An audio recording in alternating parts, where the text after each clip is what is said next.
আপনি যাবেন না? আর শুনুন আমার কথাটা একবার শুনুন। বৌমা, কি হয়েছে?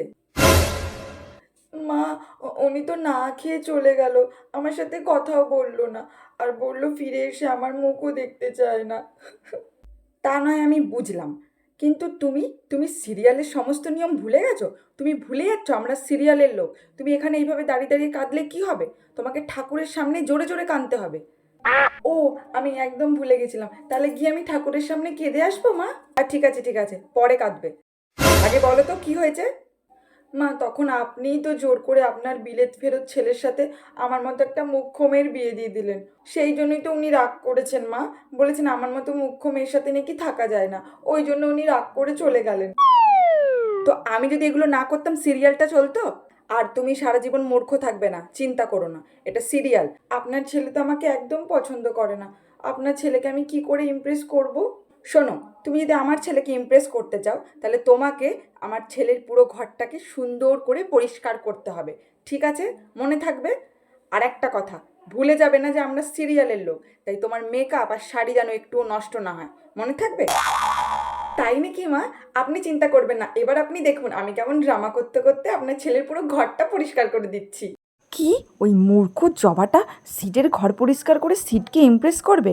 না, আমি থাকতে এটা কিছুতেই হতে দেব না। দেখ এবার আমি কি করি জবা। হে সিরিয়াল মাতা, তুমি আমায় শক্তি দাও, আমি যেন তাড়াতাড়ি করে আমার শহরের দাদাবাবুর পুরো ঘরটাকে পরিষ্কার করে দিতে পারি, আর আমার জন্য মেকআপও না নষ্ট হয়। হাই জবা। আরে অ্যানা দিদিমণি, আসুন আসুন, ভেতরে আসুন। কি করছো তুমি? মা বলে গেছে ঘরটা পরিষ্কার করে দিতে। শোনো জবা, তুমি যদি সিডকে ইমপ্রেস করতে চাও না, তাহলে সবার আগে সিডের এই ফোনটা পরিষ্কার করো।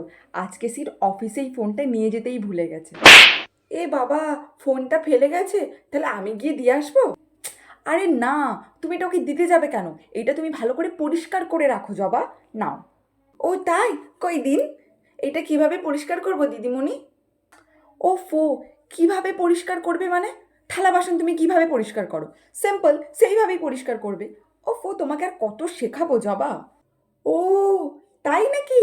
ঠিক আছে, আপনি 2 মিনিট দাঁড়ান, আমি এক্ষুনি পরিষ্কার করে নিয়ে আসছি।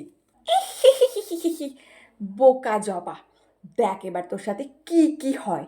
এইবার তোর শাশুড়ি তোকে ঘর থেকে বের করে দেবে, আর সিটকে আমি বিয়ে করবো। হি হি হি হি হি।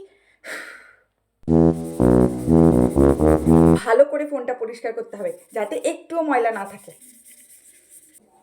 বৌমা, বৌমা, বৌমা।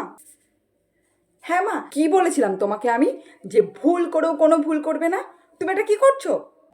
মা, আমি আপনার ছেলের ফোনটাই পরিষ্কার করছিলাম এই স্কচ ব্রাইট দিয়ে ডলে ডলে।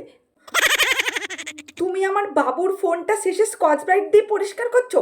কে বলেছে তোমাকে এরকম করতে? তোমার বিশ্বাস করুন আমি নিজে থেকে করিনি। চুপ করো। সিরিয়ালের বউ হয়ে তুমি শাশুড়ির মুখে মুখে তর্ক করছো? তোমাকে এর শাস্তি পেতেই হবে। আর তোমার শাস্তি হলো তোমাকে একটা কুয়ো কাটতে হবে, তাও আবার 1 ঘন্টার মধ্যে। যাও।